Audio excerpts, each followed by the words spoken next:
Hello everyone, welcome to ছোট্ট রান্নাঘর। আজকে হচ্ছে ছোট্ট রান্নাঘরের ফার্স্ট রেসিপি ভিডিও হচ্ছে নিরামিষ পোলাও এর রেসিপি। চলো তোমাদের সাথে শেয়ার করি। ফার্স্টে দেখো এখানে সর্ষের তেল দিয়ে দিয়েছি এবং জিরে দিয়েছি, আদা কুচি, লঙ্কা কুচি, তারপরে দিয়েছি লবঙ্গ, এলাচ, দারচিনি এবং তেজপাতা। এটা একটু ভালো করে নেড়ে চেড়ে নিয়ে দেবো হলুদ গুঁড়ো, আদা পেস্ট এবং দেবো লঙ্কা গুঁড়ো, জিরে গুঁড়ো আর একটু লবণ।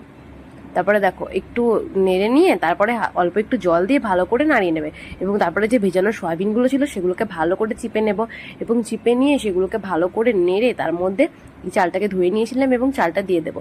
চালটাকে ভালো করে নেড়ে চেড়ে যে ভেজে নিয়েছিলাম আলুগুলো, সেই ভাজা আলুগুলো জল দেওয়ার পরে একটু জলটা ফুটে উঠলেই সেই আলুগুলো দিয়ে দেবো এবং ভালো করে দুটো সিটি মেরে নেব। অ্যান্ড জাস্ট খেতে অপূর্ব হবে। এই নিরামিষের পোলাওটা তোমরা একবার ট্রাই করে দেখো কেমন লাগবে খেতে, অবশ্যই সেটা কমেন্ট করে জানাও। আমার তো অপূর্ব লেগেছে। Bye bye.